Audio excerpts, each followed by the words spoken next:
Hello, all, and welcome to the Movie Bears podcast. I'm Brad Harris, and each week I'm joined by some of my favorite husky, hairy, huggable homos and friends to review films either current or classic. And on this episode, episode 504, we're bringing not one, but two current movies at you, fresh from their wide release, still hot off the presses from South by Southwest Film. We're going to be chatting about Monkey Man and Civil War. Two films currently out now and getting a lot of accolades. Do they live up to the hype? We'll let you know what we think. And of course, we'd love to hear what you think too. So if you're joining us during the live show, which is happening on April 23rd at 6:42 p.m. here in Tucson and whatever the fuck time it is in Texas, where Will is. I think you're 2 hours ahead, Will. 8:42, something like that? It is 8:42 right now. Yeah. You're getting the reverse end of my work day. I'm up at like 6 a.m. for like an 8 a.m. start. Now you're getting pounded by the late time. Hope you don't mind. You either get pounded in the front or pounded in the back. Either way, you just kind of got to roll with the punches. You just got to get your pounding, hopefully. Yeah. As long as you're getting pounded, I guess you're ahead, right? That's right. Well, we got a lot to talk about tonight, but let me formally introduce you to my co-hosts. I love doing the show with these guys. I would hope so, 504 episodes in. But Jim Pugliaffico is with us in the virtual studio. Hello, sweetheart. How you doing? Hello. I'm doing good. It's good to be here with you two, as always, to talk about two movies this time. Two pretty big movies for this time of year, right? This is spring. We're kind of creeping up on summer movie time. Believe it or not, like we are right around the corner from summer movie time that usually starts in May. And that's crazy, right? To think about, like, I swear it just felt like winter like 2 weeks ago. And now here we are talking about spring, summer movies. But yeah, we've got two of them, both of them that were at South by Southwest. So yeah, I'm ready. To that point, Jim, we just did our beginning of spring film festival. So yeah, that's right. I know it's mind blowing how fast the time is going. Yes, it is. So crazy. It was 94 degrees today. I was so not ready for it because the pool is not yet up to temperature, but like the 90s are here. We need to fix that soon, hopefully. Until then, I guess we're going to stay indoors watching movies where it's cool. You know what? Yeah. I'm okay with that. Yeah, I'm totally okay with that. Well, coming at us from Austin, Texas, a place we were at, gosh, a little over a month ago. I hope we get there before 11 more months pass. Well, maybe we'll find another reason to come see you guys. But Will, how the hell are you? I'm great. Really excited for tonight's episode. We have been hitting the South by Southwest coverage really hard because we enjoyed the festival so much, right? We had such a blast a month ago, and now all of these films that we got a chance to see, I was going to say in kind of like small groups, but some of these were in pretty large groups, but still isolated to this festival. Now these films are getting out there. People are getting a chance to see them, and we're getting a chance to have some conversations, the same conversations we were having in line a month ago. We're getting to now have with friends on social media, friends at the theater with us. So I'm excited for that. I'm excited to see how the two of you felt about the movies we're reviewing today. I know some of your feedback just from some of those line conversations, but really interested in diving in. Well, it's always interesting because, like, when we know we're going to talk about a movie on the show, I think we withhold a little bit. We almost like edge ourselves in those conversations with the promise of sweet release on the show at some point. But in this case, I mean, we had to wait almost a month for Monkey Man and Civil War to finally hit wide release and do this show. Hopefully other folks will have some thoughts to share with us in the live chat as well. I see a few folks jumping on already. Welcome. Hello. Good to see you all here. But there is quite a lot to talk about. And Will, of course, you mentioned South by Southwest Film. We may share some of our experiences with these films at the festival as we talk about them. But just to kind of set this up, if you're new to the show, you're unaware of our format, A, welcome. Glad to have you here too. B, we talk about films spoiler free for about 10 minutes or so. And then we give you lots and lots and lots of rambling warnings before we open things up to spoilers. So you have a chance to step away, hit pause, do whatever you need to do, whether you're watching live or, via digital tape delay in your favorite podcast app. So don't worry, we're not going to spoil you without your consent. We're all about consent on this show.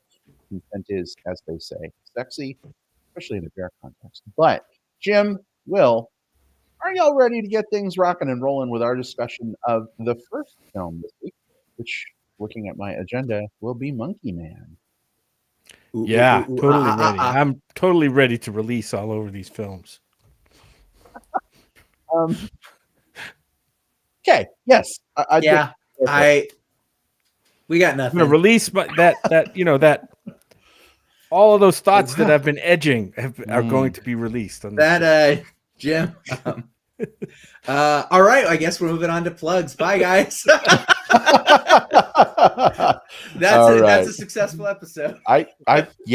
Great episode. It was all of 5 minutes long. All right, everybody, here we go with our first discussion of the episode, Monkey Man.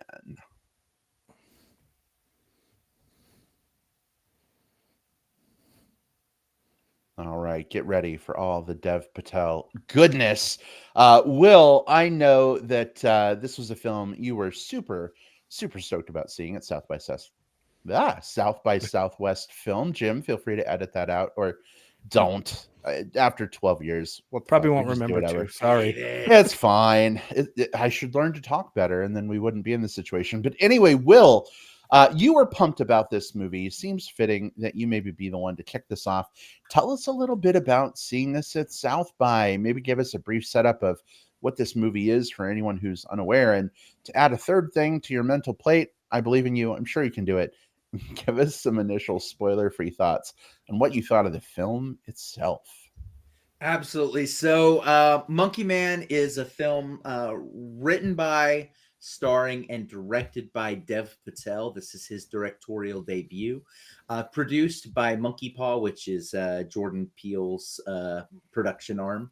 And so this is very much like, this does have a lot of Jordan Peele's DNA on it as well, because he helped Dev with sort of the crafting and the development of all of this. This film was one of the headliner films at South by Southwest, so we got to see it in the glorious Paramount Theater with 1,200 other people. Evening, big blast Austin film.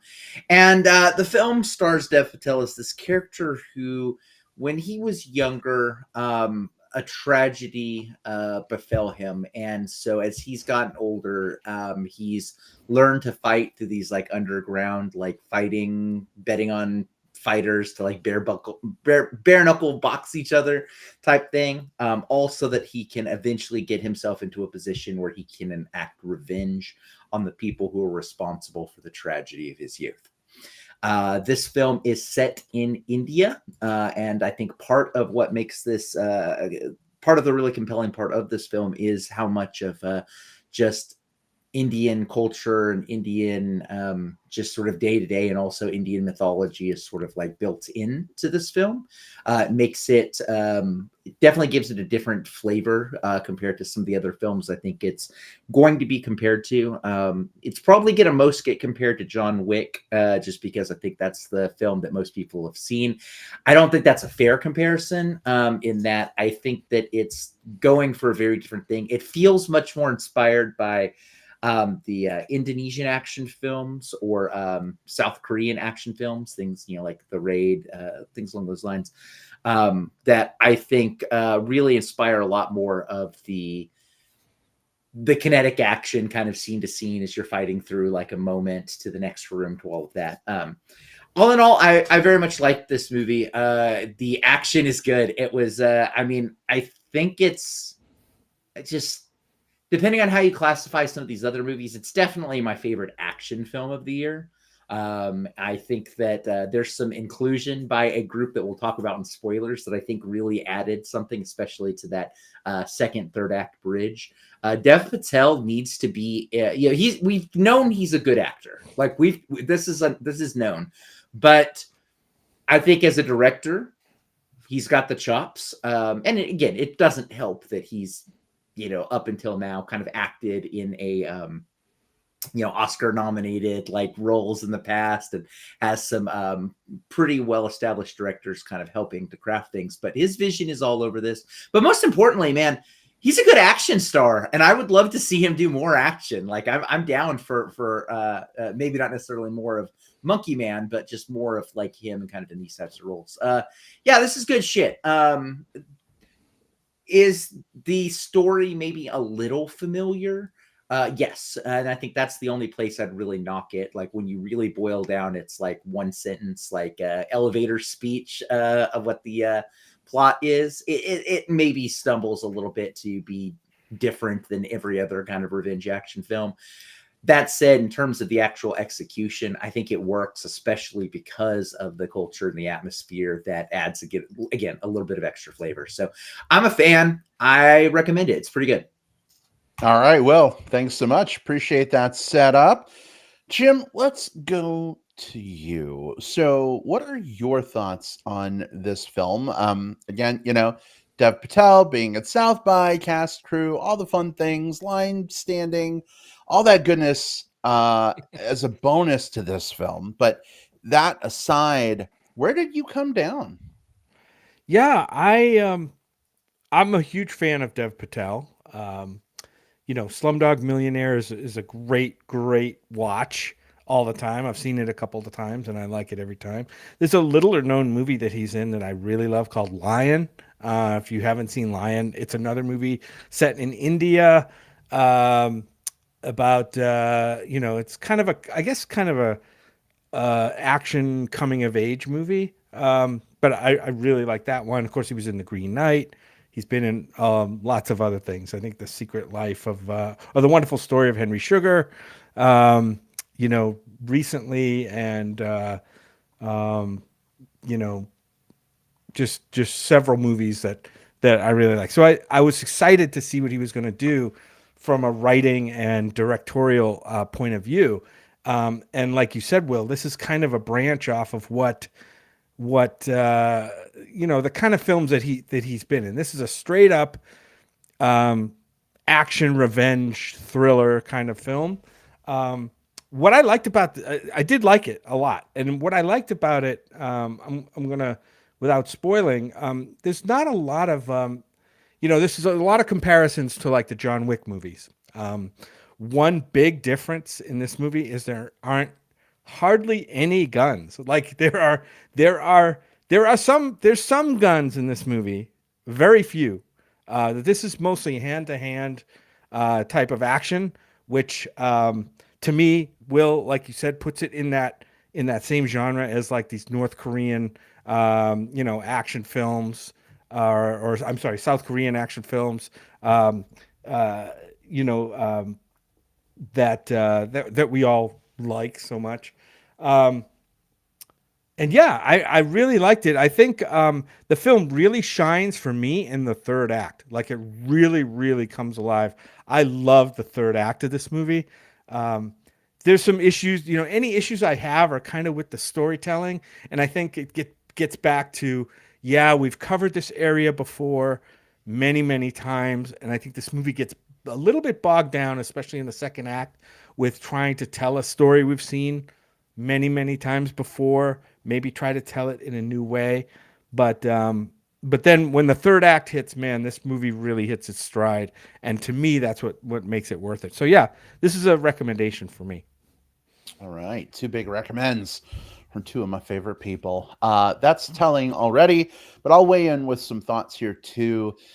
I don't think I was as big on this film as either of you were. That said, I appreciated it. It was definitely a good watch overall, but there were some frustrating things about this film for me.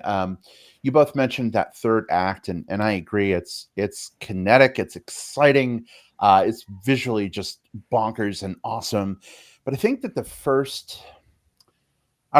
second half of the first act and the second act itself, it just really got bogged down for me. There's a lot of back and forth between the same locations over and over and over again. And it's just like, Jesus God, please, can something happen? Can we just move along? But when it does move along, holy fuck, does it move along in some really satisfying ways. And so, not every movie's pacing is going to please everybody, and that's fine. I think some people probably appreciated sort of the marinating stewing that was happening, but I'm just like, I'm fucking hungry. It's time to eat. Let's go. Dev Patel. It's so funny. I saw Slumdog Millionaire like way later than everybody else. So like I missed that Dev Patel train back then. Where I got on the Dev Patel train was on an HBO show called Newsroom. Back, Jim, when you and I were still kind of new. It was in the early days, and he was this like scrawny, nerdy little guy who's like looking shit up on the internet and helping to make the news. And I loved him on that show. Never in a million years back then did I think I'd see him in like a fucking crazy fighting movie where he's wearing a monkey mask and just trashing people left and right.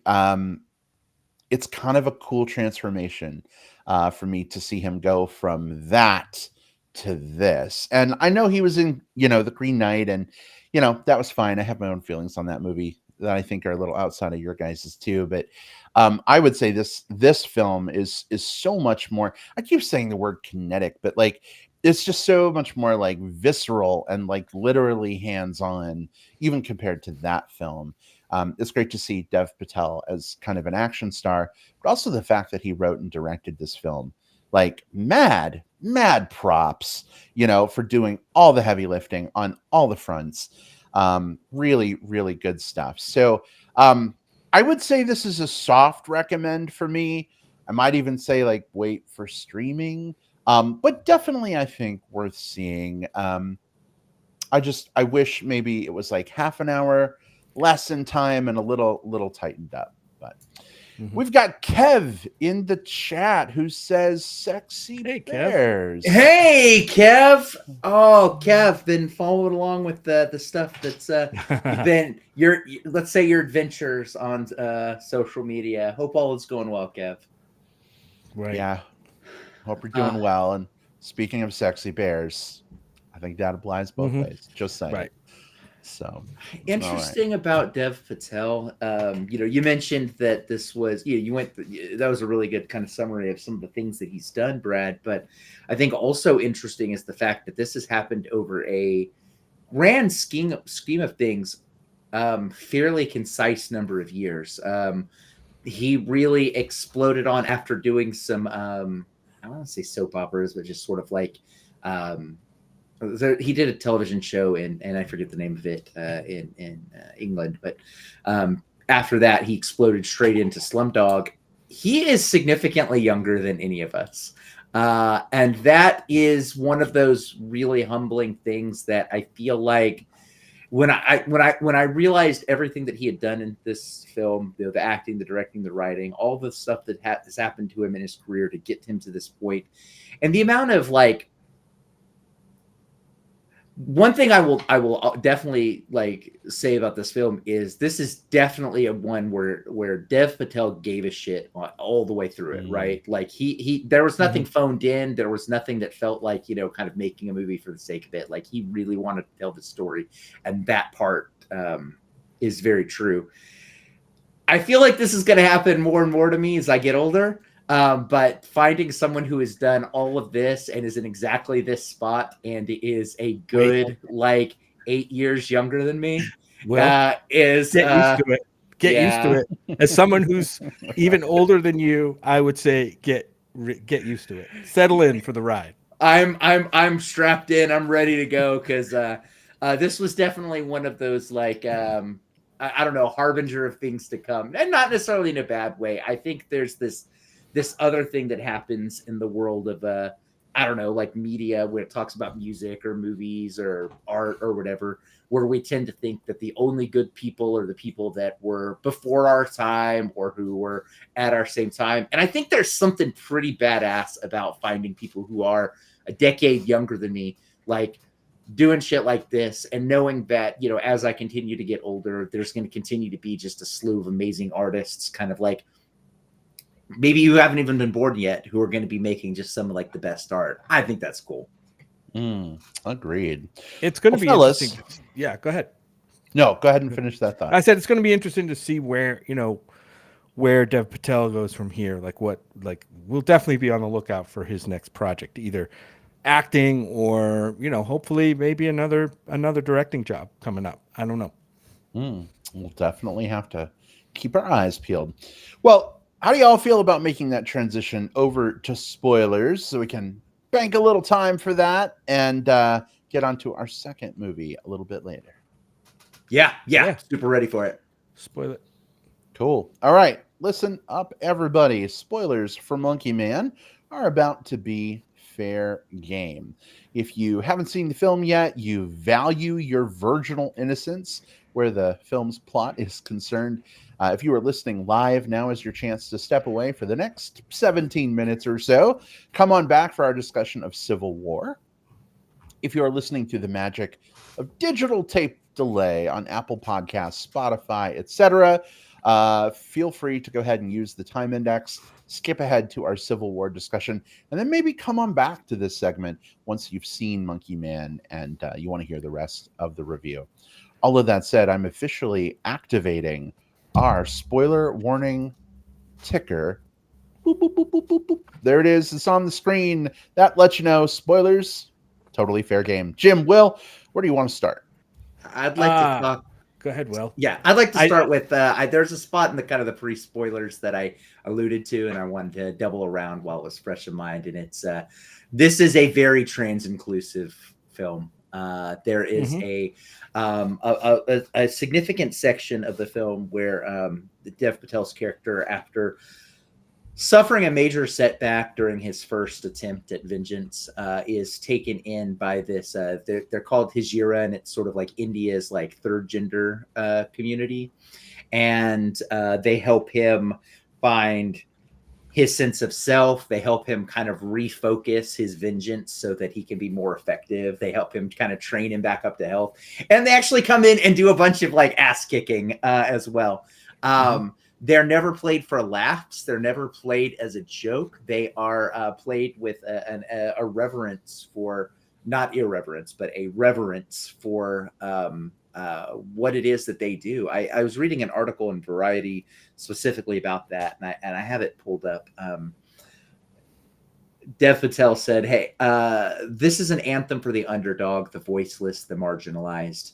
I really wanted to include the Hijira community, the third gender in India. You look at the old carvings in these temples in India and the freedom, the sexuality, the philosophy of it all was so ahead of its time." And I love that. Again, this is Dev Patel. He kind of had which you don't get a lot of times as a first-time director, but sort of a blank check to sort of like make the type of film that you want to make. And he did, and he included some, Dev Patel said trans rights. I think that's great. This didn't have to be in this movie, but I'm glad it was. Yeah, absolutely, Will. I mean, I know that we talked about how, this film has some pacing issues with it, and in the middle of that film comes this section, and to me, that was the one thing that kept it interesting during that time where I thought like the plot did kind of bog down a little bit, was that inclusion of, that storyline and that culture. I wish I had known just a little bit more of it, but it does make me want to find out more. Also, I think in this movie, since it is based in India, I think it's got a lot of Indian culture obviously baked into it, and the tensions possibly between maybe religious factions in India, or political factions. I'm not even sure. I'm fairly certain that that's baked into the main plot of this film. And for us Westerners who don't understand it, I think maybe a lot of that kind of whizzed right by us a little bit. But I was aware that something was going on, and at least it made me want to, hey, I want to find out more about this film.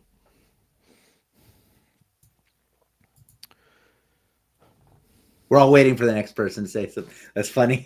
That's one of those rare moments where we all were like, Yeah, we have no, nothing to no, say. after you. No, after you. Usually how it happens, like y'all pull back the curtain. This is how the sausage is made. It's like Jim and Will, you both are like waiting for the spoiler jump because you've got so many things you want to talk about. So I just kind of sit back a little bit sometimes and just like let those things come out. So I was expecting one of you to just jump in with something. It's like it's 2012 again, and we're doing this for the first time, and it's like, who's supposed to be talking right now?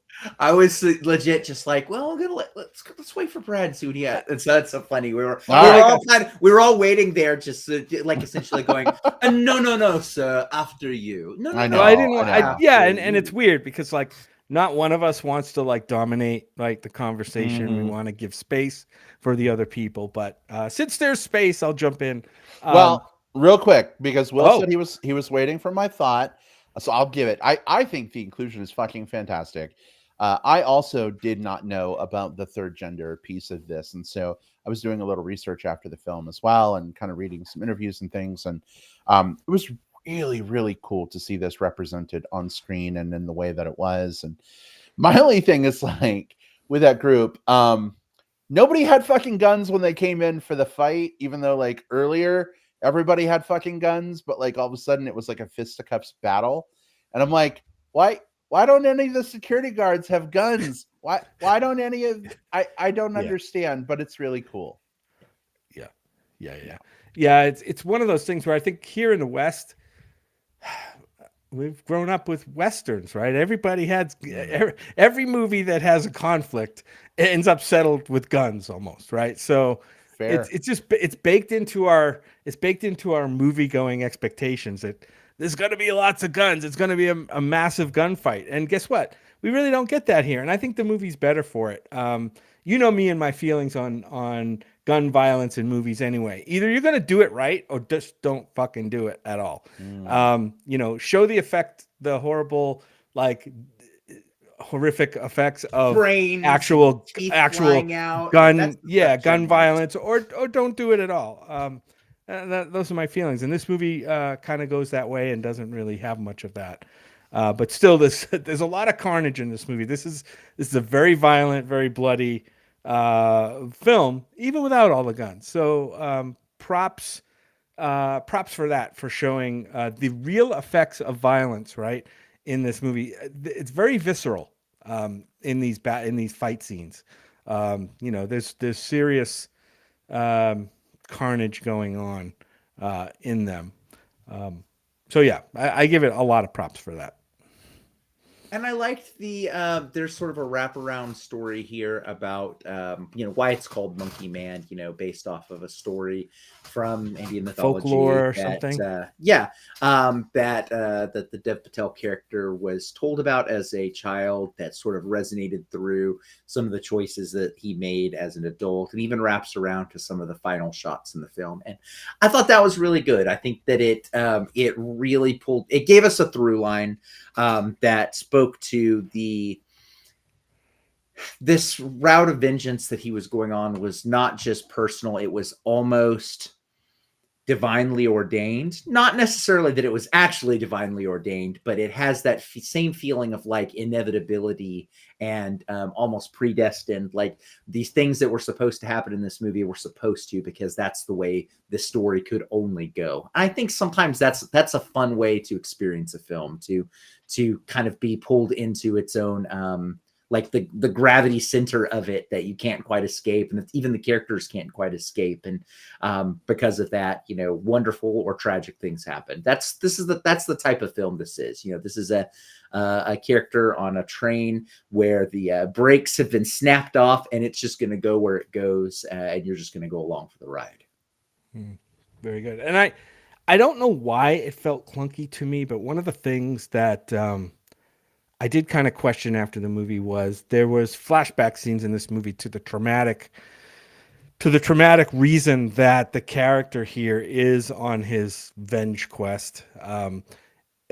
Was that his mother was murdered in front of him when he was a little boy by the military arm of this leader. And there's where I don't know if he was like a religious leader, a cult leader, a political leader. I'm not exactly sure, and maybe that was explained in the movie and just went over my head. But in the movie early on, they kind of give you glimpses, like very short bursts of glimpses of these horrific incident that happened, right? And so you get the idea that, okay, this boy's mother was killed, leaving him alone,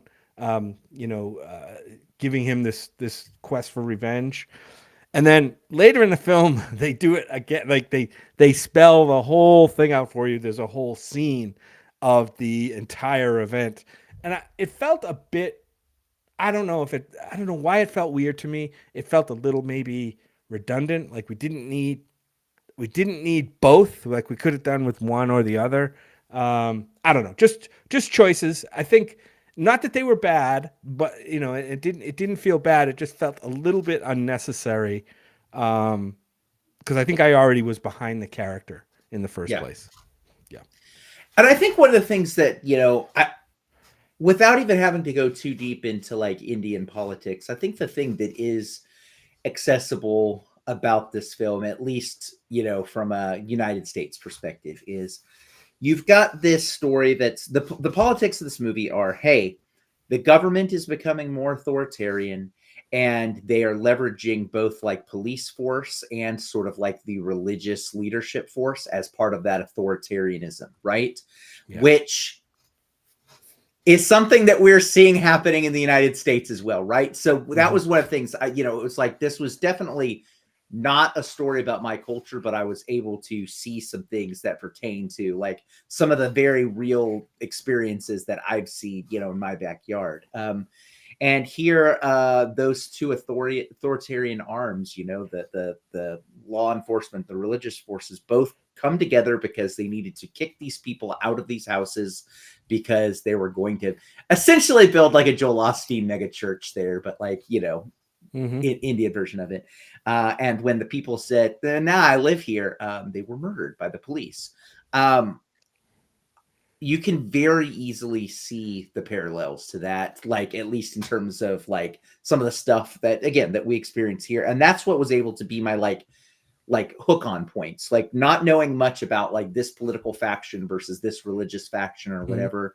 I could relate it back and say, okay, this is a film about people in power taking, And so that's why he is a very root forable character, because, he is an underdog, he is a person that is, not only seeking vengeance, but he's doing it against like a power structure.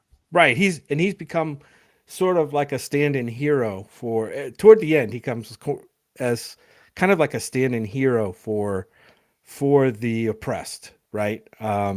At the end, and to the point where I thought the ending was great. I thought the ending did subvert my expectations quite a bit, especially in that final showdown with the main dude there, when he, I expected like, okay, here comes the helicopter, here comes all the guys are going to come in and take care of Dev Patel, but that's not the way it went down. In the end, he, it ends up being a straight up kind of assassination, I guess. And I wasn't really expecting. I don't know what I was expecting, but that really wasn't it. And so props to this movie for giving me a bit of a surprise and not falling into a lot of those hero movie ending tropes, I guess. No tropes are always a good thing.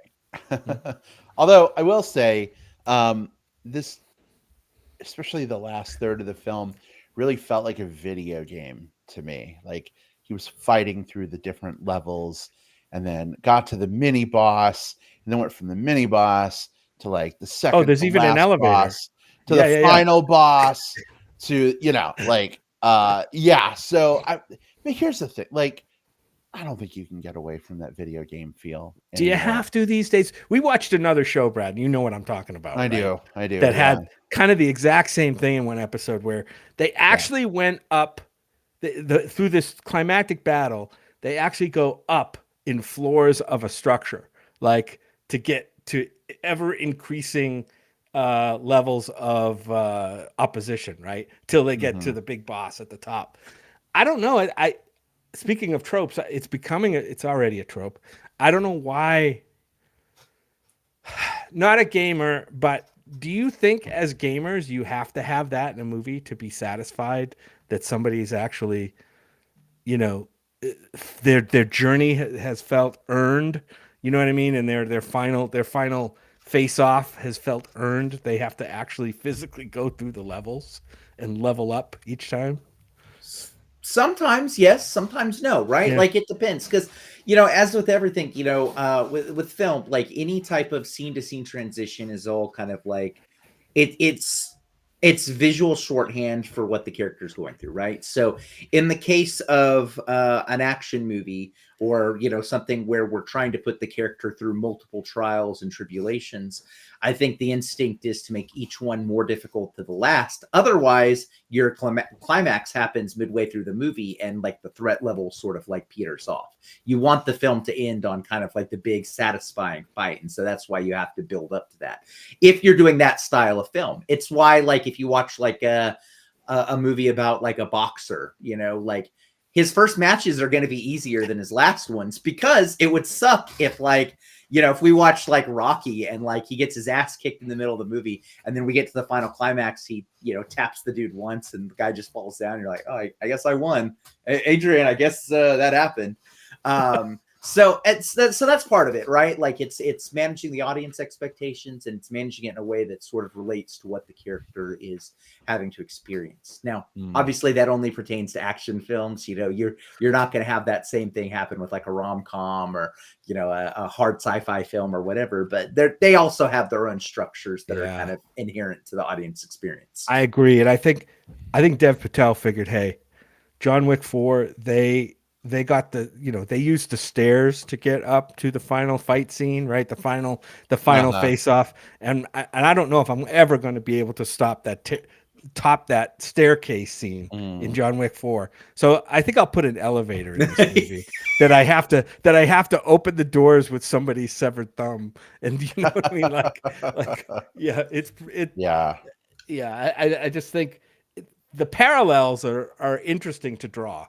I don't think they're intentional. I'm just joking. I'm just joking, but like they probably are. They probably are, because the things that this draws a lot of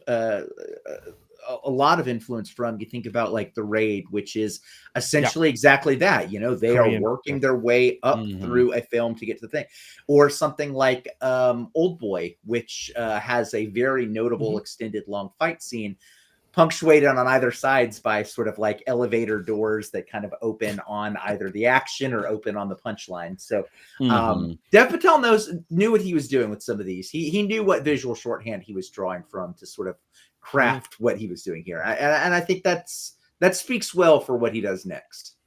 Yeah. Listen, I'm just going to say this: in a world where video games are becoming interactive movies, essentially, right?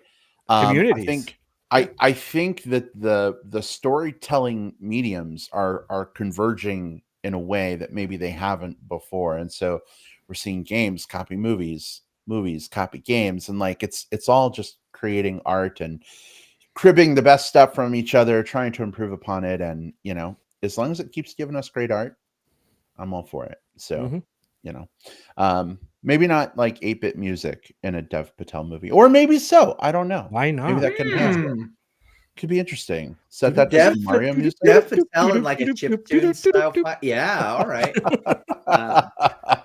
I think we got that in Scott Pilgrim, but anyway, yeah. So good discussion, guys. We do have another movie to discuss, though. Do you have any other burgeoning thoughts you need to get out, or are we ready to move on? I think we're good with the Monkey Man. I think we are good with the Monkey Man. All right. I am officially turning off the spoiler ticker because we are done talking about Monkey Man. All right. So we're going to switch gears and talk about Civil War. Another film coming out of South by Southwest Film. It recently had its wide release. It's now available for you to see. Saw a few people seeing this over the last week and a half. Very curious if anybody out there. We've got a whole bunch of people right now who are hanging out Mm. with us, who have not said hello in the live chat. Not What? sure what that's about. Hello, I mean, everybody. we love Kev, but I'm sure there's more people than Kev who might have thoughts. But if you've seen Civil War, feel free to chime in as we jump into that discussion. But we're going to talk about the film spoiler free for about 10 minutes or so. Then we'll give you fair warning before we open that can of spoilers up all over you. You can step away as needed at that point. But here we go. Our discussion of Civil War.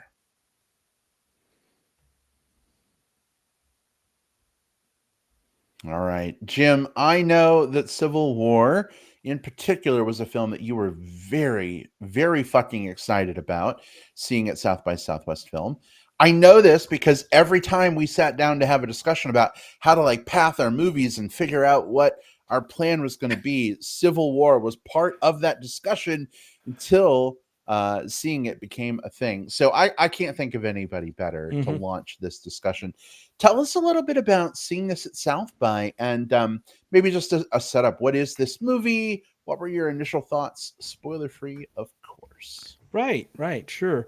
So, Civil War is the new movie written and directed by Alex Garland, who in his previous movies, I've loved a lot of what he's done. There's only one I haven't seen that yet. I think, 28 Days Later, all the way back to like 28 Days Later. Annihilation is one of my favorite like sci-fi horror kind of films ever made. Ex Machina was fantastic. Alex Garland is a name that, like, when his movies come up, I pay attention. Also, his series, Devs. If you haven't seen Devs, I'm not sure which streaming platform it's on, but it's a really good. Jim, really we good just talked about Dev. Well, I think you're muted. We just talked about Dev. I hear Will. Nope. No. Oh no. Jim, do you hear me? No. Oh no. Wacky wailing flailing arms man. Jim has lost. Oh, now I can hear. Oh, okay. Oh, we're back. No, Weird. sorry. Yeah. Sorry. Okay. What were you saying before? All I was saying, and it was sort of a nothing comment, but I guess I'm glad that we found it now for you. It was just like you said that Devs, and I said no. Dev was the last movie. Ah, yes. Yeah. There's Dev, and then there's Devs. Yeah. Yes. All right. Sorry. Go back. Yeah. Anyway, so we have Civil War, which was one of the headliners at South by Southwest this past March that we got a chance to see. Again, anytime we can get to see a headliner there, the excitement level is insane through the roof, and it was the same for this film. Let me give you the IMDb synopsis of this film, so we don't really spoil anything yet till we get to spoilers. It's a journey across a dystopian future America following a team of journalists as they race against time to reach Washington, D.C. before rebel factions descend upon the White House. This is a movie that is about photojournalists or journalists kind of on a road trip from like maybe New York to DC. I'm not exactly sure, or where they started, or Philly or something. To reach DC, there's a massive civil war going on that's playing out around them, and we'll talk a little bit more about that and like kind of what this movie is really about, because there's a lot of discussion about that. This movie stars Kirsten Dunst, Wagner Moura, Kaylee Spaney as the young Jesse. Nick Offerman is in this. Stephen McKinley Henderson, who we love.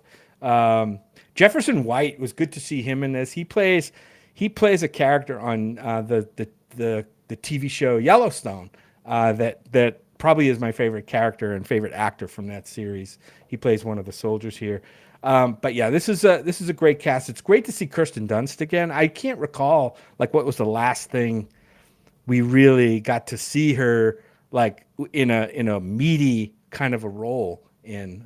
But it was great to see her here in this role. Wow. I mean, the experience at South by when we saw this film, I think this really stunned the audience at South by. Uh, when this thing was over, people felt, I don't know, at least like, I felt like I had been through an experience. And to me, that's a sign of how powerful this movie is. Whether you like the movie's story or what you think the movie was going for or what you think the movie finally ended up saying, this wasn't something you experienced and at the end you knew you experienced something. And to me, that's a mark of a good movie. I think this is a bit of a departure for Alex Garland too. Um, it feels a little bit different from his other films in ways that I can't quite put my finger on, but I still quite enjoyed this film. It's hard to say I loved it because it can make you feel icky in times, right? Maybe it's hard to say. I always say I want a movie to make me feel something, even if it's feel sad or feel happy, and in this case, just feel downright like icky and like beat up a little bit. So props to the movie for making me feel something. I would say this movie is definitely worth seeing. I want to talk a lot more about it with you guys, so I can't wait. But yeah, this movie is worth seeing. If you haven't seen it yet, set aside your expectations and see this film. All right, Jim. Thank you so much for those initial thoughts. You're right about this film at South by. Everywhere I turned, people were talking about it, and I'm like, haven't seen it yet. Haven't seen it yet. No, don't say anything more, please. Yeah. So glad, when I did get to catch up with that, to no longer have to fear the spoilers. Don't I appreciate Jim. spoilers. You feel the way you do about this film, but let's see what Will Lindis thinks about this film, because I bet he's got some thoughts too. Will, how did this one hit for you? Yeah, so Alex Garland is one of my favorite current filmmakers, right? So this was one that coming into this, I knew I had to see. Annihilation was my favorite film of the year it came out. Ex Machina, Min, both very high on the list the years those came out. And Civil War is going to be at the top of my list at the end of this year too. There are a couple. I mean, when I say top of the list, it doesn't necessarily mean number one, but like when we're doing if this film isn't in my top 10 at the end of the year, then holy shit, I'm excited for the year that's about to come up. Right. This movie connected on all levels for me. From as the way it was shot and the way it looks, the way it sounds, the sound design in this is amazing. Great. The direction is fantastic. Every performance is fantastic. The story and the way all of those things weave together to tell something that is bigger than just the scenes that you're experiencing. All of that just left me absolutely gobsmacked by the end of this. And that's what I want out of a film, to be able to just sort of like have that moment. And it doesn't happen a lot with movies, but when it does, it's special. And you get this also, I think, sometimes with like the season finale of a good show, or like when you finish like a really impactful book, that moment where when you get to the end of it, you don't really want to go on to like the next thing, like, watch another show or get up and leave the theater, or, even check your phone, because there's just this like weight of sitting with this movie or this story that you still need to do because it's so resonant. It's like a tuning fork that you and your emotions are both still kind of vibing with as the credits are rolling. That's what this movie did for me. And when that happens, that's always a mark of something pretty special. Jim, you mentioned Kirsten Dunst. She's been really taking her, I don't know, I don't want to say taking her time. She's been very choosy in a good way with her roles over the last few years. Her last film before this was in 2020 or 2021 with The Power of the Dog. And then before that, it was like 2017 or so when she did The Beguiled. So she's doing a movie like every like 3 or 4 years, as opposed to like, there are a lot of actors, some who I love, who are putting out like 3 or 4 films a year easily. Right. But Kirsten Dunst is really, I don't know, there's something, whether she's just sort of choosing wisely or maybe the roles aren't coming in as often, but I don't know. I don't know what it is, but I loved seeing her doing this, and I love what she's really doing with her career. Jesse Plemons is in this. He's so good. I didn't mention him, but yeah. He is. So Jesse Plemons is one of those dudes who he is a scene stealer in any movie that he's in. It's very rare that he's actually cast in like a main character role, although, he's got, his star has risen to that point. But a lot of times, like if you're making a movie and you're just like, I've got this scene in the middle of the movie and I just need this scene to really hit. And there's this dude that shows up in it for 10 minutes. But man, this has to be super impactful. You get on the phone and you call Jesse Plemons and you get him into that role, because every time he just like wails it out of the park. Man, this was so good for me. And you're right. Like, it does make you feel kind of gross. And I think that's, in a good way. Like, it's meant to examine sort of the way that we experience certain things and the way that we process certain things. And it's meant to, not necessarily do those things favorably. But holy crap, this is one of those movies that's like why I see movies, so I'm so glad we get to talk about this one, and I'm excited for all the talking about it we're going to get to do later on. And I'm also excited for, and this had nothing to do with my enjoyment of the film, please, disclaimer of that, but they gave us stickers after the movie at South by Southwest, these little A24 Army Man like stickers, and I thought those were cool. A24, this is their biggest opening film that they've had to date. It's outperformed, it's A24 film, so it's not going to be like, it's not going to outdo like, Marvel. Well, I mean, this year it's like Warner and Universal who've been kind of like dominating, right? But it's in there with a shot. It has it's about to catch up to Argyle in terms of films. And then after that, it has a chance of overcoming like Aquaman. And so it's like, it's for an A24 film, that doesn't happen. Box office wise, Argyle is a high bar. All other categories, not such a high bar. Yeah. People went to go see it. I mean, look, you have to always sort of like, Wonka is one of the top 6 films of the year. If you look at it only from box office. Take it as it is. But again, the fact that this is resonating with people for good or for bad, there's a lot of discourse. Yeah. But, I like A24 films. They by and large like do pretty good stuff. And I like that they're drawing butts to seats. That's what movies need. Mm-hmm. Okay, Brad. All right. Lay it on us. Will, thank you for your thoughts. And sure, I can weigh in. So this movie is my nightmare, guys. Like, especially having gone through like the Trump era. This is what I was afraid of happening. And so to see all of those fears kind of play out in a film like this was fucking hard to watch. It was scary. It was on the edge of my seat. This movie has like Breaking Bad levels. Speaking of Jesse Plemons, of like tension weaving. I mean, I there were a few bright spots in the film where the tension kind of ratchets back and we get a little bit of lightness, but then like it just ratchets you back down even more into tension and anxiety than you were before.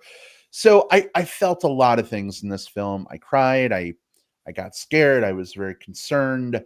I walked out of the movie just like thinking about people I know back home in rural Michigan and rural Indiana that like totally would be part of a modern day civil war with their fucking guns and get government out of my blah, blah, blah, blah. Like, oh man. This is a good film. But it's really stuck with me ever since we saw it. And I don't think I want to see it again because I think that would be very difficult for me. But I just have to hope, man, that like with another election on the horizon and all the things that we're headed in a better direction. I hope that we are. But we're not talking about real life politics. We're talking about the fake politics in this film. So I want to focus it there. And Kirsten Dunst, I think, does a really masterful job here of just making me, at least, just feel things with a look. She doesn't even have to say anything. She just, looks at the camera in a certain way to like simulate looking at whoever she's talking to. And it's like you can just instantly tell like what she is thinking. And so maybe she is only doing one movie every 3 or 4 years. But you know what? If we get a Civil War out of her every 3 or 4 years, like that is fucking awesome. And Yes. major chops, and chops and props. That is the Kirsten Dunst like soundbite right there.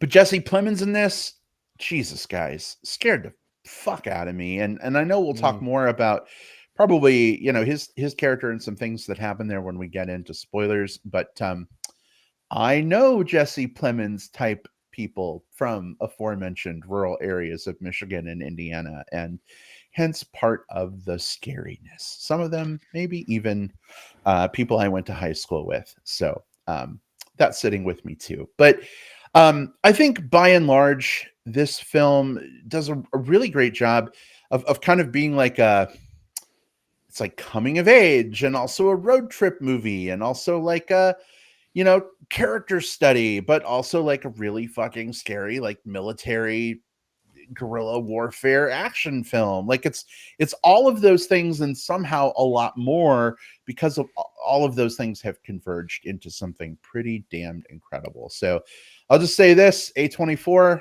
does it again, knocking it out of the park here. I don't know if this movie will be in like my top 10 of the year, but like right now, if you sort my Letterboxd diary, it's in that top 10 list. So really fucking good. Definitely worth a watch. Just maybe go see it on a day where you're already feeling light and happy and not like depressed and angry about the world, because you want to give yourself a buffer to come down rather than like already being down and hitting bottom. I second everything both of you guys said. I think one of the things that got me about this movie, Will, you did mention it a little bit, and that's the sound design. I know at the end of the year and movie awards are far, far away, but if you are going to see this movie mentioned in at least some categories for things like the Oscars,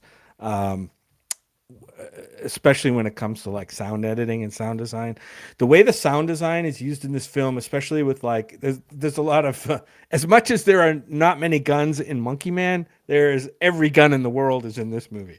But the way this movie uses gunshots and the sounds of war, and kind of puts it right in stuffs it in your ear holes, is just it's bludgeoning in a way. Like and I say that in a good way. And even in some cases, this movie is like a horror movie. Like we mentioned Jesse Plemons, he's a flat out monster. Like he's a flat out, not even just a heartless monster in this film. The back to the sound stuff. Like there are moments in where they use gunshots as a jump scare. In this film, a couple of different times when that gun goes off, like you're like shit, like you weren't expecting it. I don't want to spoil any scenes yet, but we'll get to that. But I just want to, like, this movie was, in terms of its sound design, probably the best film sound design wise that I've ever seen. Pretty good stuff all around. Fellas, how do you feel about moving on into spoiler territory so we can kind of break the seal and talk about all the things? There's a lot to talk about. Yes, please. Yes. All right, cool. All right, everybody, we are going to move things along into the spoiler section of our Civil War discussion. If you haven't yet seen Civil War and you don't want to be spoiled on some of the main plot points of the film, if you're listening live, go ahead and step away for the rest of the show. It's all good. But come on back on Apple Podcasts or Spotify after we've edited this up and got it available there, or just watch the YouTube recording after you've seen Civil War if you want to hear the spoilers section. Do with all that what you will, but spoilers for Civil War are starting now. And I know that because the spoiler ticker there it is on the It must be screen. spoiler time. It is spoiler time. That's right. Fellas, get us started. Where do you want to go first? Oh boy. I will say I'll just jump right to the end. One of the biggest spoilers there is. Kirsten Dunst is kind of the senior photojournalist on this crew of journalists that are going to DC with Kaylee Spaney's character as Jesse, I think it is, as kind of the junior apprentice, maybe learning some things. And in the final scene, or near the final scene, Kirsten Dunst's character is shot and killed, and there is almost no reaction from any of the characters or individuals.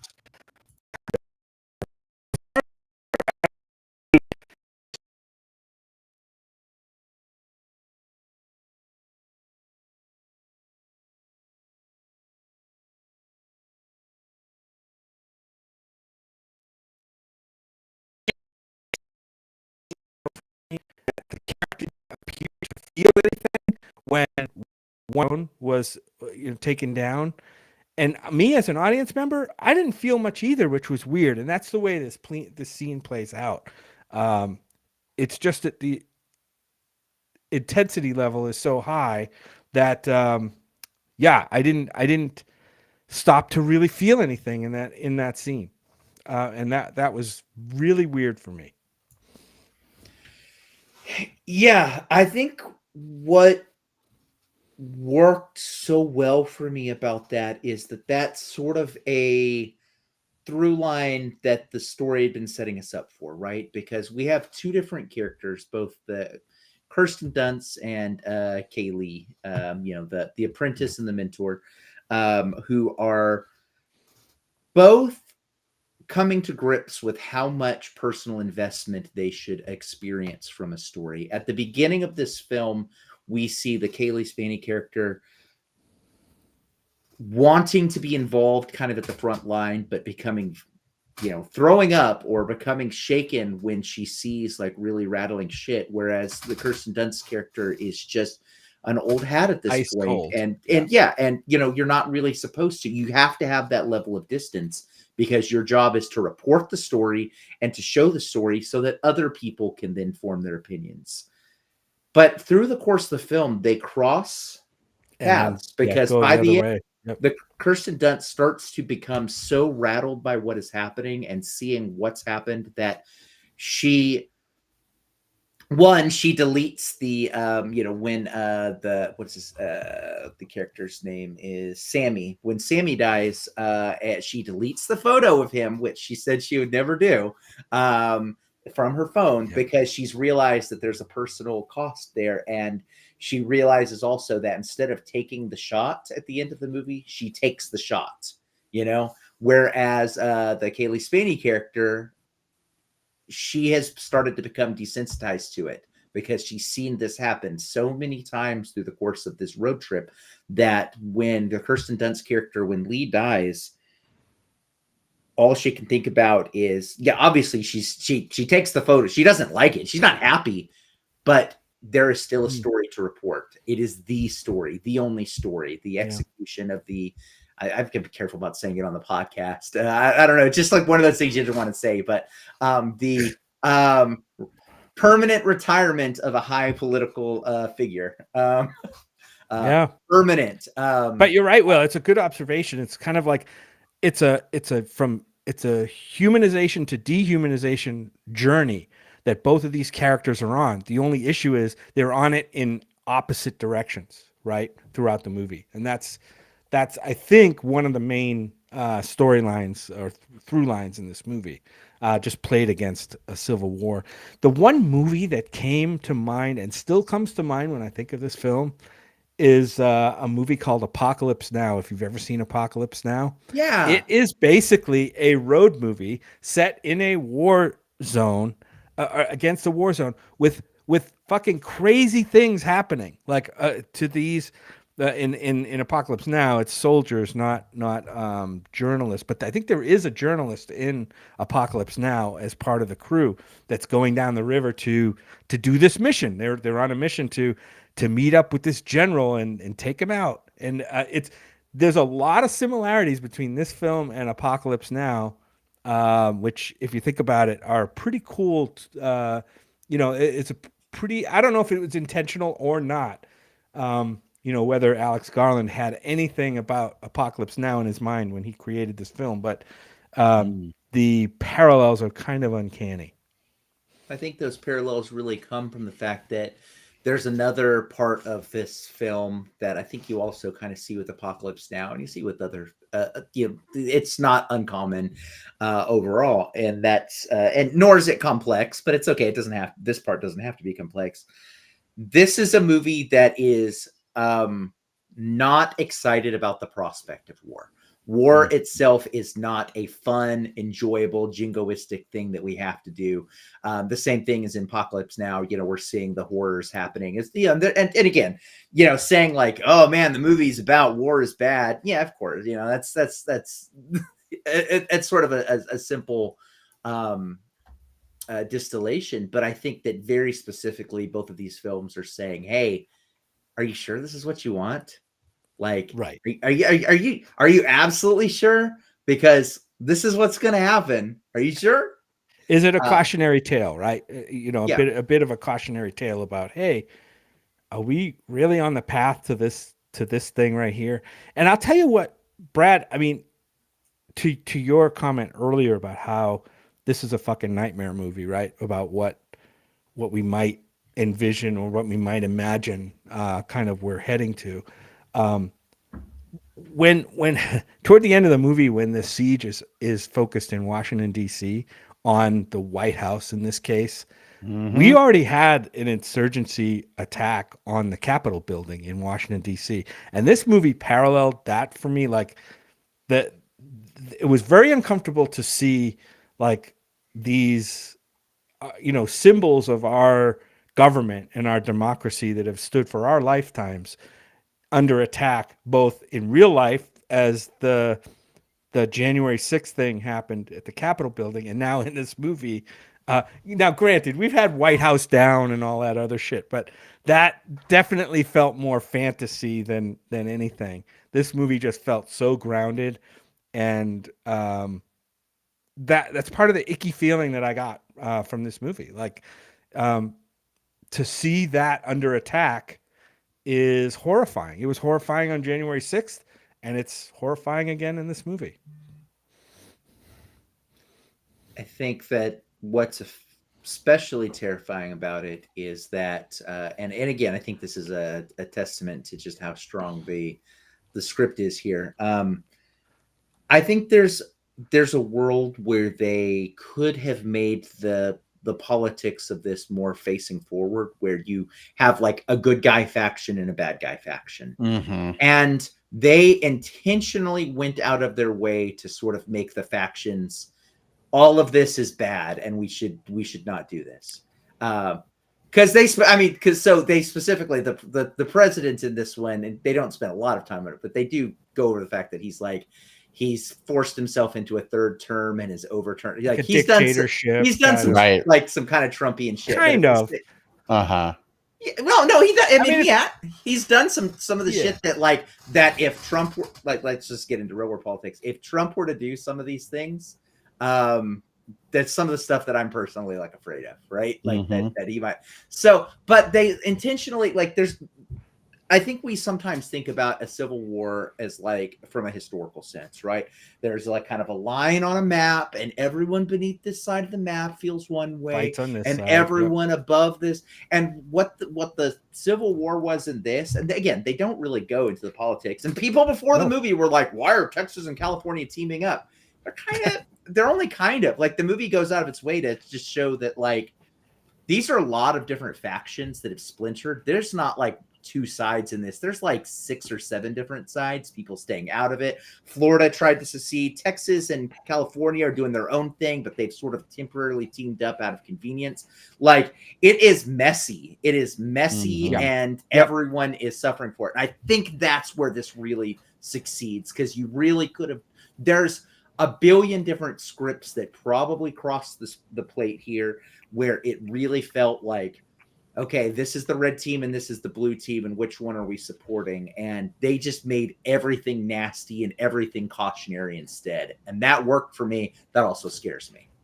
You know what this really reminded me of?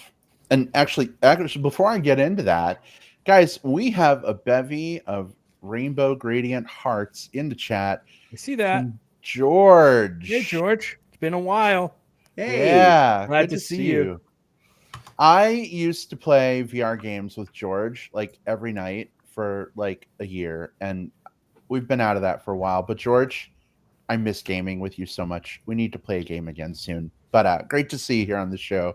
Welcome. Hello. So this movie actually reminded me, especially with all the different factions and stuff, of The Last of Us. I mean, Nick Offerman cameo aside, That might have helped. Yeah. a lot of this, kind of paralleled some of the like road trip, military, paramilitary, whatever you want to call it, politic piece. I mean, it didn't have the zombies. It had rednecks instead of zombies. But I mean, you know what? It could be the same thing. yeah, So maybe this movie should be called like The Last of US or something. But like, nice. Yeah, there you go. The last of y'all. Yeah, there you go. The last of you. It even had a Joel. We even had a Joel being a mentor to a young girl. I mean, she was like 23. She looked, a lot younger than that. But I actually really appreciated that this film. It could have been a constant roller coaster ride from like action piece to action piece to like major thing to major thing, right? Like one stop after the other. One of my complaints about Monkey Man is that Monkey Man really went back and forth between the same places over and over and over again, whereas this one felt like we were constantly moving from thing to thing, but there was room for these characters to breathe and interact between the big action pieces and the giant things that were happening, so that when those things did eventually happen, I gave a shit about these characters the same way I gave a shit about the characters in The Last of Us. Harkening back to our video game discussion earlier, I mean, these different areas could be levels in a game, just like in Last of Us, right? Like, get to a new area, you play through the quest in the area, you do the thing.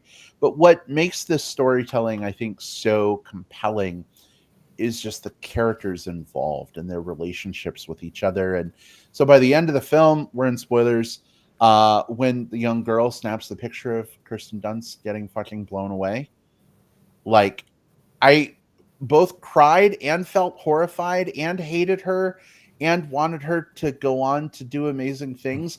I was so conflicted, I didn't know what to do with myself. And then I was like, fuck, that's why this movie is so good. Yes, that was really well said. I like it. Yeah, and I got the sense. Well, this movie basically presented maybe two sides to the Civil War.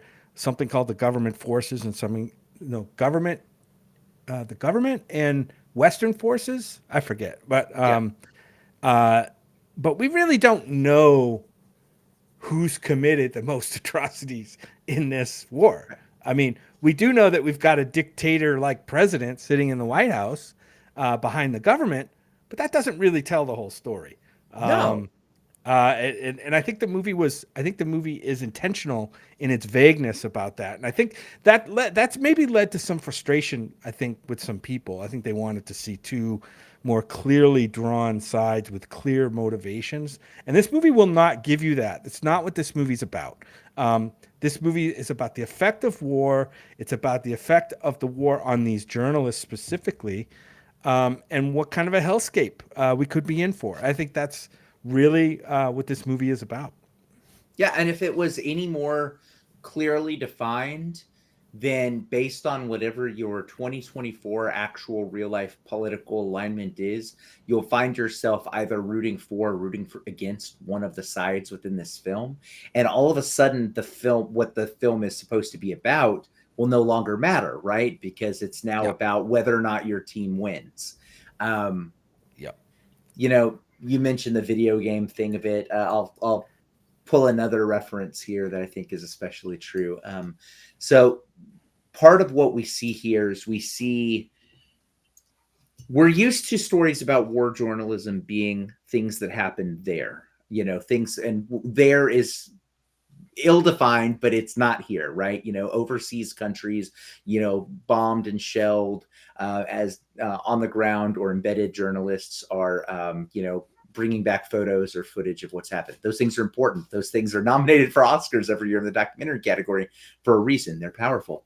We're not as used to seeing embedded journalists telling the story, the same story of like the ravages of war with Americana as the backdrop, right? So I think there were some incredibly effective scenes as they were passing, just like a shelled out JCPenney, or some of the scenes that were happening on the White House lawn, or just cityscapes that in the background you just hear, just like the sounds of rounds going off, like close enough to be scary, but also distance enough to where you can let your guard down. It reminded me also a lot of, I've been playing, for probably pretty obvious reasons, I've been playing a lot of Fallout lately. I played the hell out of I played the hell out of Fallout 4 when it first came out, 8 years ago, whatever that was. And they were doing a deal on Steam over the weekend where they were selling several of the Fallout games for like pennies on the dollar. I downloaded another copy of Fallout 4 for like $5, and so just all week been playing it. And you see the same thing in those games. You're kind of experiencing, in that case, it's sort of the Boston area. It's just sort of like, Boston Common, but it's blown up. The Paul Revere statue, but it's blown up. And I got that same feeling. Again, it's not the same type of story, but just, the experience of seeing things that are sacred to us and that we're used to seeing in functioning use or as part of our civilization working the way it's supposed to work. Seeing those now as remnants of civilization not working the way it's supposed to is incredibly impactful. Yeah, absolutely agree. Fallout and The Last of Us. Somewhere near Boston. Somewhere near Boston. Right? 10 Just miles outside from of Boston. Just outside of Boston. Yeah. I recently started a Fallout 4 playthrough. I never finished it the first time I played 8 years ago. I think I got halfway through and something else came out, and then something else came out, and something else came out, and I just never came back. So I started a playthrough, and now I guess there's like a small graphical update and a huge like bug fix that's coming for PlayStation 5 in a couple days. So I have paused my Fallout playthrough until that happens, because I've run into some pretty crazy bugs so far, and I'm like, right. Yeah. That's a Bethesda game. But like, in Civil War, it would be so funny to see this bug that I just had happen in Fallout 4, where like a person was like clipping through a wall and I couldn't talk to them, like no matter which way I like tried to go around. And like, can we just see Joel from the film like halfway stuck in a wall and unresponsive? And since it's sort of like an upscale from PS4 to PS5, it's gonna need that. I've played it on PS4 before, and I'm playing it on Steam right now because I tend to enjoy first-person shootery games on computer anyway, and so I'm getting to experience it all over. I'm doing the just a slight derail, the all strength, just like with a giant like baseball bat build. So I'm just running around bashing people, and it's fun. It's a blast. Nice. So our plug for this week is Fallout 4. Get on it. apparently. But to the original point, I'm feeling that as well, like playing Fallout 4 after seeing The Last of US Civil War, whatever we're calling it. Sort of this like disparate dystopia road trip kind of thing. And I don't know what about that scenario speaks to me so much, but it's resonantly powerful. And I feel like that's where our society is headed. And that's probably why I'm so fucking scared of that. But hey, we got a couple comments in the live chat before we wrap this one up. Matthew, he says, I hesitated seeing the movie. I will go see it now, though. So, right. Matthew, we dropped a bunch of spoilers. If you're still going to see it after spoilers, that is awesome. Hope you enjoy it, friend. Watch out when you do go see it. Watch out for that monster in the rose-colored glasses. Yeah, very fair. Yeah. And then George, sweet, handsome George, says, war is never so clear-cut as many films make it seem. It's just messy and dark from all sides. So it's nice to know there's a movie taking that point of view. Yeah. Absolutely, George. Yeah, well said. Yeah. Super agreed. Georgia also says, you guys should do a video game version of the Movie Bros podcast. I'd love to be part of it.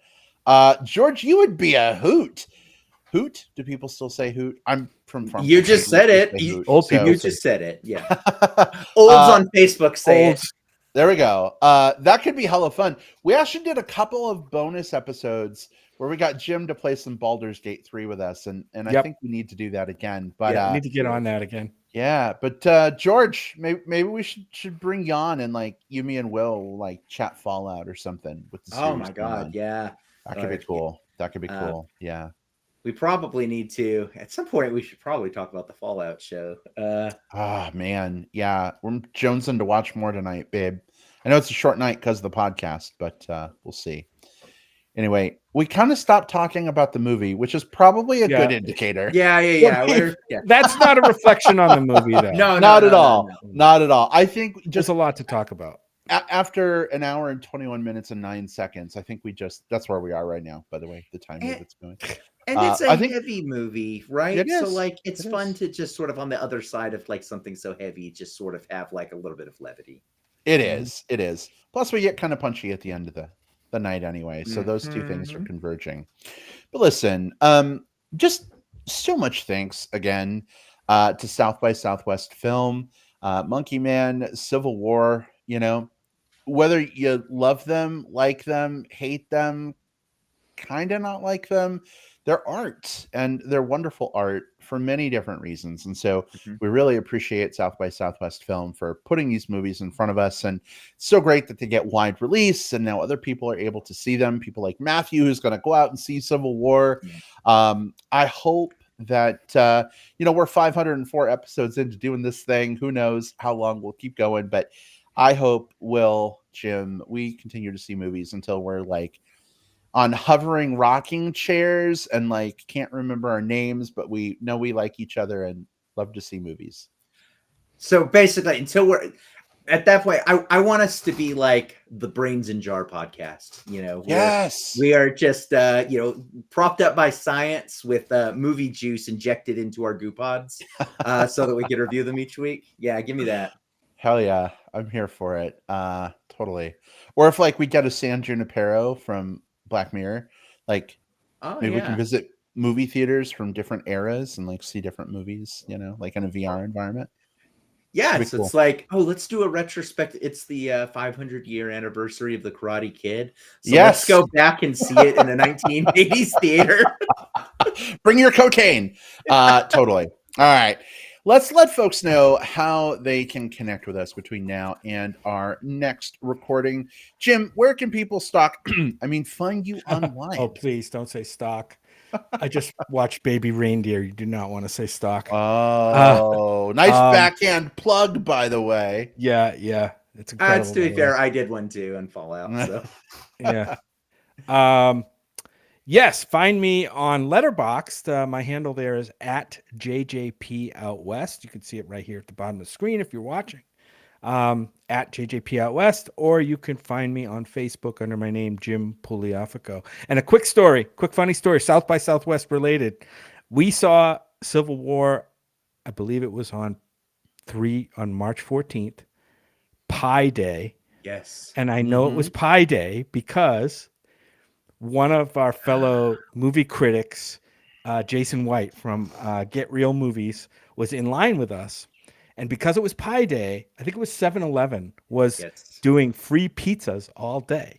And he went and got free pizzas and shared it with us in the line. So these are the kind of special moments you get at South by Southwest that I'll always remember. It isn't just the films, but it's those moments too. So shout out to Jason. Shout out to South by Southwest. Shout out to 7-Eleven and Pi Day. Adore Jason. So glad we got to see Jason. Yeah. And shout out to Brad on that too, because Brad, you had recommended earlier in the week those portable stool thing. Yeah. So Brad, for listeners, Brad had this like portable like collapsible. like collapsible stool. Like it looks like a large canteen, like the way it kind of hangs from like a strap, but then you telescope it out and put this thing on, and you've got this stool that you can carry around where you're standing in line. So I liked it so much I ordered one. And when Jason came back over with the pizza, we're like, what are we going to do? I'm like, I know. And so I pulled out that and we had Made a a table out of it between all of us for our pizza. Pizza table. Yep, that was amazing. And then I took a page out of your book, Will. What was that movie we saw, Jim, about the people who accidentally kill people and it was like gay and they were trying to adopt somebody? Do you remember the name of the movie? Anyway, it's I not love important. that description. That sounds rad. Not important, but I got I think I drink. like you or something. Yeah, something like that. But I got a drink and I got like some popcorn or something. But like the theater we saw it in didn't have cup holders or anything. And I was like, fuck, I need somewhere to put the shit. And then I looked down and the stool was between my legs, like in its canteen form. And I'm like, right. So I extended it and then I had my own little table. So that thing has, it was like $25, but I've gotten my money's worth, and sounds like you have too, Will. That's great. Definitely. Yeah, really good for eclipse watching too, by the way. Just heads up. Good to know. In case you ever need it, yeah. Good to know for in like 28 years or something, All right. Will, in case people want to get in touch with you, how might they do so? Yeah, so I'm on Facebook. Look for William Lindis on there. And on the rest of the apps, just look for at the Movie Bear. You can find me. I think the one that I would most like to connect to people on is Letterboxd. I've been on the platform for a while, reviewing, logging films, and it's just cool to see what people are reviewing there. Speaking of, Brad, you mentioned something earlier in the show that I wanted to go double check. You said if you sorted all of my films, this film would probably be in the top. And you have your top 5 films of the year this year, Brad. Okay. 4 of which, Civil War's in it. 4 of those films are South by Southwest films. So the festival 80%. Was really strong. And Dune 2 is the other one. Yeah. That tracks completely. So I was like, this was a good South by, huh? Yeah. Fuck yeah. Absolutely. Is it time for South by 2025 yet? Because I'm already jumping for it. Come on down. Hey, if they did it every 3 months and y'all were here once a quarter, that'd be rad. Oh man, that would be so great. That'd be awesome. Well, Will, thanks for letting folks know how they can get in touch. You can get in touch with me as well. I am on Facebook. Just look for Brad Harris. I'm the one that likely has Chub, Chaser, Bear, Dolphin, Wolf, whatever cute label you want to apply friends in common with you. I am also on Letterboxd. I have rated and reviewed every film for the last year and 4 months. So continuing that for 2024. But feel free, just look up iBradPro on Letterboxd and follow me. I'll follow you. I've started reading some film reviews of different people that I follow, and it's really interesting to me, just to see the gamut of opinions on things. It's ideas, yeah. Like one person that I really love, know, and respect rated one of my favorite films ever as a 1 star, and I'm like, how are we friends? I don't get it. But then we had a conversation about it, and I was like, all right, fair. I understand where you're coming from, but you could still love it, Brad. You could still exactly. It doesn't hurt my enjoyment of the film, but it is interesting to see how different takes can be sometimes. So after the episode ends, you gotta share. I'm now interested. Okay. All right. I will. I totally will. All right, everybody. Well, thank you so much for tuning in to this 504th episode of the Movie Bears podcast. We'll be coming at you again soon with our next reviews. But between now and then, hope you have a wonderful movie watching time. Go see stuff, report back, let us know what you thought. Give us some recommendations for a change. Put some things on our radar. We'd love to hear from y'all on Twitter at MB Podcast. You can find us on Facebook as well as on YouTube. And we will chat with y'all soon. George says, love you guys. George, love you too, friend. And we'll connect soon on that Fallout. Come back sometime, George. Video game podcast idea. Yeah, for sure.